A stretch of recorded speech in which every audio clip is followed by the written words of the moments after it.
Paola Herrera, sigue la W. Dice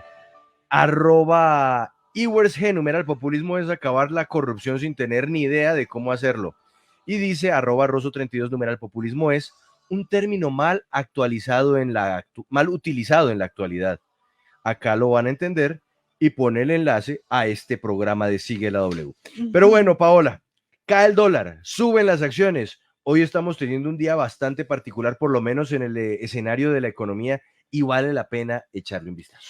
Sí, Juan Pablo, pues de populismo nos vamos a hablar de optimismo porque usted lo decía, hay un comportamiento diferente en el mercado hoy. Estábamos viendo cómo en las últimas semanas se estaba disparando el precio del dólar y por supuesto esto estaba devaluando el peso colombiano y hoy está pasando un efecto contrario y esto tiene mucho que ver con los resultados de esta primera vuelta electoral que vivimos en Colombia el pasado domingo 29 de mayo. El dólar en este momento se cotiza en 3.758 pesos. Esto significa una caída de 154 pesos frente a la tasa representativa del mercado que para hoy, según la Superintendencia Financiera, está fijada en 3.912 pesos. También hay un comportamiento importante por parte o de las acciones en la Bolsa de Valores de Colombia, especialmente las de las empresas petroleras, por ejemplo, Ecopetrol, Juan Pablo, que está subiendo 9.74%.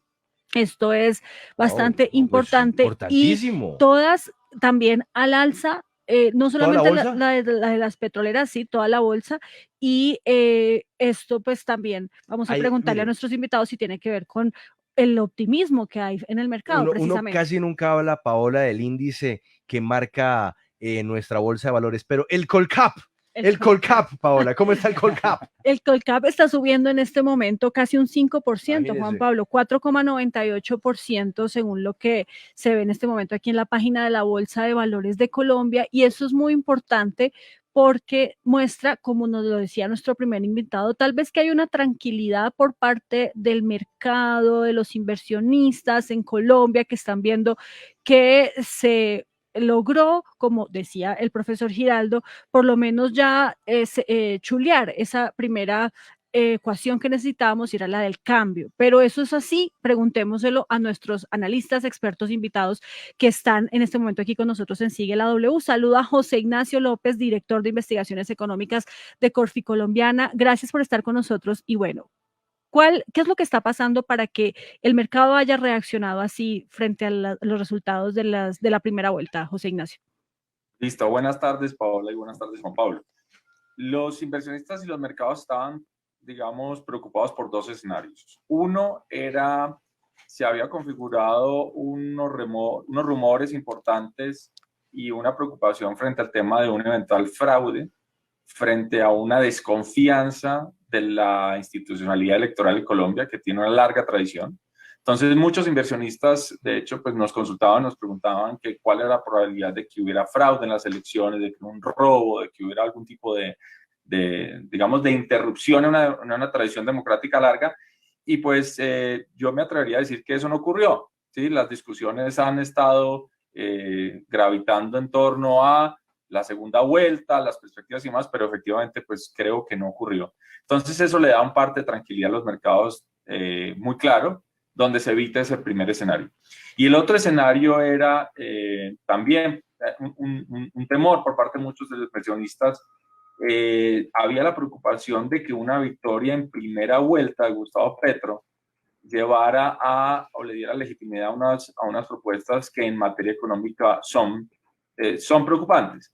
Entonces los inversionistas están leyendo el resultado de las elecciones en dos dimensiones: o va a haber una moderación del candidato frente a algunas de estas propuestas que son preocupantes en materia económica, o finalmente pues en segunda vuelta, de hecho, el otro candidato va a ser el victorioso, el candidato Hernández. Entonces creo que también eso está generando una reacción importante en los mercados financieros y de los inversionistas. Sí, que están leyendo a Colombia a la luz de esos dos, evitando esos dos escenarios que, repito, generaban preocupación. Saludo también a Juan David Ballén, analista de Casa de Bolsa, para preguntarle, Juan David, sobre eso que menciona José Ignacio. Sí, había un nerviosismo por parte de los mercados frente a unas propuestas del candidato Gustavo Petro que son preocupantes para el país, pero vemos que queda en segunda vuelta y el nuevo escenario es otro candidato que tiene otras propuestas también bastante, pues, complicadas en materia económica, pues a la hora de hablar de Bueno, responsabilidad de lo que fiscal. estamos hablando ahorita, ¿no? El tema previo, Paola, Sí. que parecen ya propuestas que saltan hacia la demagogia. Exacto, entonces no se entiende por qué el mercado entonces se tranquiliza con eso si estamos hablando de dos escenarios en los que hay, puede haber incluso problemas de déficit fiscal porque no se sabe dónde va a salir la plata para cumplir con todas estas cosas. Bueno, muy buenas tardes para todos. Yo comenzaría diciendo que lo que nos decían las encuestas hasta el momento es que la mayor probabilidad es que Gustavo Petro iba a ser quien ganara las elecciones, tanto en primera como en la segunda vuelta. Sin embargo, dado los resultados, pues surge un nuevo escenario en el cual pues hay una competencia fuerte y no una probabilidad nada despreciable de que termine ganando, pues en este caso, Rodolfo Hernández. Entonces, ese escenario no lo tenía completamente descontado el mercado financiero, y ya que yo creo que el tema de fondo, el que mueve los activos financieros, está alrededor del modelo económico, si se mantiene o no, qué tan profundos van a ser los cambios. Sin duda alguna, a pesar de que apenas estamos conociendo un poco más a profundidad las propuestas del candidato Rodolfo, sí genera mucha tranquilidad de que muchas de las cosas buenas que en estos momentos pues, funcionan dentro del país se mantengan, y ahí pues la reacción de los activos financieros. Es importante también tener en cuenta lo siguiente: los activos financieros se mueven por noticias o eventos locales e internacionales. En estos momentos, sin duda alguna, lo más relevante es todo lo que está sucediendo alrededor de las noticias internas. Sin embargo, una vez superemos todo el panorama de elecciones, ahí nuevamente va a ser muy importante lo que mencionabas tú, Paola, es listo, ahora sentémonos, ¿qué vamos a seguir haciendo con el déficit fiscal? ¿Cómo vamos a hacer para reducirlo, para bajar el endeudamiento y demás? Entonces, hoy por hoy, lo que prima son los resultados de las elecciones, pero más adelante, pues, sin duda alguna, el resto de variables y condiciones económicas, pues, van a volver a ganar relevancia. Vuelvo con José Ignacio López, director de investigaciones económicas de Corfi Colombiana, porque yo quisiera saber hasta dónde este buen síntoma que estamos viendo hoy a nivel de los indicadores de la economía podrá empezar otra vez a verse flaquear cuando estemos ya a una semana de las elecciones de segunda vuelta, y entonces otra vez los interrogantes de quién va a ganar, qué va a pasar, cuál será el futuro, pues empiecen a saltar la cabeza de quienes están en el mercado de inversiones. Listo, Juan Pablo, es probable que vamos a tener volatilidad, como llamamos nosotros, es decir, que esta buena reacción luego se vaya moderando y se vaya ponderando. Porque, y la pregunta anterior de Paola era clave, y es, todavía hay una incertidumbre grande. Primero, pues no sabemos todavía quién va a ganar. Es decir, acá hay una lectura distinta a la que teníamos quizás hace 2 meses, pero todavía no es que se redujo o se resolvió la incertidumbre. Y también cómo va a ser el tránsito de las, digamos, de las propuestas. Yo diría que por un lado hay unas preguntas y unas dudas importantes de cómo sería, digamos, una administración del candidato Hernández.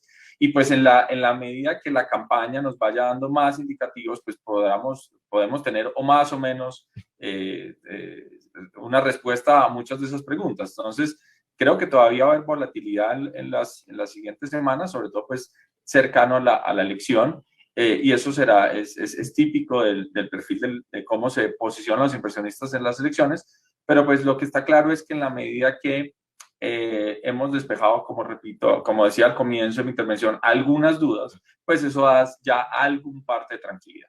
Mire, he leído aquí 2 comentarios. Estoy leyendo aquí 2 comentarios en el chat de YouTube y se los quiero transmitir a Juan David Ballén, analista en Casa de Bolsa. Dice Joana NB, el precio del dólar es manejado únicamente por el mercado de Estados Unidos, nada tiene que ver con las elecciones. Y dice Cristian Ariza, dólar bajando respecto al euro, al real del Brasil, al sol del Perú, al peso mexicano, nada que ver con las elecciones. ¿Qué respondemos a estos comentarios, Juan David? Bueno, el dólar se mueve por gran cantidad de variables. Una de ellas, por ejemplo, y las principales, es lo que sucede con el precio del petróleo. También qué tantos dólares ingresan al país por inversión extranjera directa, por inversión extranjera de portafolio, que eso que entra a la bolsa directamente.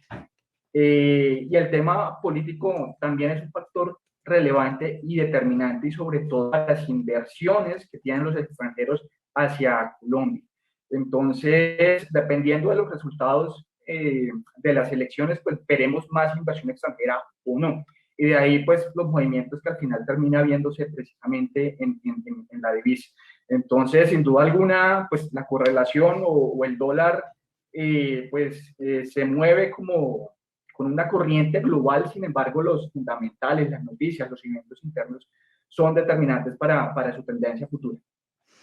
Sí, yo quiero preguntarle, José Ignacio, sobre el tema de la reforma fiscal o la reforma tributaria que inminentemente pues necesita Colombia. Por un lado, Gustavo Petro ha hablado de hacer una reforma en la que se consigan 50 billones de pesos. Por el otro lado, Rodolfo Hernández sí la descarta, pero habla de algunas modificaciones, por ejemplo, en el tema del IVA y también de eliminar el 4 por mil. ¿Cómo ven los mercados estas propuestas de reforma tributaria y si son suficientes o no para satisfacer esas necesidades fiscales que hoy tiene Colombia? Bueno, yo creo que estamos con dos propuestas o dos posiciones que quizás todavía no satisfacen las, digamos, las necesidades o las curiosidades del mercado. Porque primero, la propuesta de Gustavo Petro de 5,5 puntos del PIB, como está en su programa de gobierno, es excesivamente ambiciosa. Es una reforma tributaria que nunca se ha hecho. Y cuando se le pregunta al candidato sobre los detalles concretos, él se refiere a una reforma que, digamos, solo participarían 4.000 personas. A veces no ha quedado claro si habla de personas naturales o personas jurídicas, pero en cualquier caso, pensar que uno puede recaudar 55 billones o más en 4.000 personas, pues realmente no es, digamos, no es tranquilizador, porque parece ser claramente una propuesta inviable. Por el otro lado, el candidato Hernández, buena parte de su campaña no ha sido en temas económicos, él se ha enfocado mucho en el tema de corrupción. Él ahora habla de una eventual propuesta para reformar el IVA. Ese es un tema que ya se estudió en el país. En la ley de inversión social estaba estipulado el estudio sobre una propuesta de reemplazar el IVA por impuesto al consumo, y tanto el informe que hizo el Ministerio de Hacienda como la Comisión en Expertos en Beneficios Tributarios mostraron varias inconveniencias de transformar el IVA a impuesto al consumo. El estudio se hizo con una tarifa del 8% que recaudaba 6 billones de pesos, pero se advertía de varios problemas. Entonces, yo diría que por un lado, la propuesta de los 5,5 puntos del PIB digamos, parece inviable, parece muy, muy difícil. Y por el otro lado, creo que habría que hacer una precisión mayor o tener mayores detalles sobre esta propuesta del IVA, o reemplazar algo del IVA por impuesto al consumo. Hablemos del tema de fracking, porque hasta antes de la primera vuelta, Rodolfo Hernández estaba con el fracking. Ya hoy día, que ha pasado... Que no, sí, que ya miró bien. Ya dijo que no. Y Gustavo Petro también le ha dicho que no al fracking. ¿Esto qué impacto tiene, Juan David Ballén, sobre todo las proyecciones económicas a futuro de Colombia? Porque entonces ya son dos candidatos, los dos, que además uno de ellos llegará a la presidencia de la República, que le dicen no a este método no convencional para obtener hidrocarburos. Bueno, no, siendo experto en ese tema, podría decir lo siguiente. La propuesta que hace en estos momentos Rodolfo, creo que tendría un menor impacto que la que tiene en estos momentos Gustavo Petro, ya que él específicamente, pues, lo que va a hacer es prohibir la exploración de petróleo. Y eso es como quitarle la comida a la vaca que nos da leche. Entonces, en ese sentido, entre ambas propuestas, sin duda alguna, el tema del fracking lo que generaría es que nuestra producción de crudo, pues seguramente crezca más del nivel actual. Si la prohibimos, pues puede que no lo termine haciendo. Sin embargo, pues el hecho de prohibir específicamente la exploración, eso sí, desde el comienzo, de hecho, pues nos termina cortando pues todo lo que es la producción y nos afecta pues en una mayor medida. La vaca que ya no da tanta leche, ¿no? Pero sigue dando Pues leche. sí, pero para Y muchos más aún, dice ya eso se va a dejar de dar leche, definitivamente. pero mire a cuántos le están pagando el barril, sacarlo, cuánto está costando extraer un barril y a cuánto lo están pagando la leche Da buena Ahora, ganancia, por Sí, lo menos, ¿no? El ahora sí margen. está dando mucha leche, Andrea, porque el precio del petróleo está muy alto Tiene y, buen margen. además, Claro, pero me refiero a la propuesta de futuro. Petro. Ah, Respecto ah. a los candidatos, no a mí, sino que Sí. respecto a ellos dicen es hora de cambiar de vaca. Sí, sí, sí. pero no porque no hay mucha leche, sino porque ambientalmente no es sostenible según lo que Correcto. dice el candidato. candidato. Pero Petro también dice Gustavo que, que hemos puesto ahí toda nuestra esperanza para recoger Recursos. y no es así, dice el Sí, candidato. dice el candidato. Bien, Paola. Bueno, pues Juan, a nuestros invitados, No, Juan David Ballén y queremos José comprar- vamos a Ignacio comprar López. dólares. Es el momento. Sí, y acciones, Juan Pablo, de las compañías petroleras que están subiendo. No, mentira, no compre porque están subiendo mucho, pero cuando bajen más sí puede comprar, pero vamos a estar muy pendientes de lo que pase entonces, porque puede que en unas semanas otra vez el panorama se vuelva un poco confuso frente a lo que pasa con los mercados aquí en Colombia y las elecciones a la presidencia de nuestro país. Gracias, Juan David Ballén, gracias, José Ignacio López, por este importante análisis. Y nos vamos en segundos, Hernán Peláez y Martín de Francisco. Seguimos en digital, sigue la W en digital, con una historia terrible que nos trae Mauricio Beltrán. 9 militares, oído, 9 militares señalados de haber propinado una brutal golpiza y hasta de un caso de abuso sexual en Mitú, en el Baupés. Eso será en segundos. Conéctese con nosotros en YouTube Live, en Facebook Live, búsquenos como W Radio Colombia. Ya volvemos en digital, porque aquí en la radio están Peláez y de Francisco con fútbol y algo más.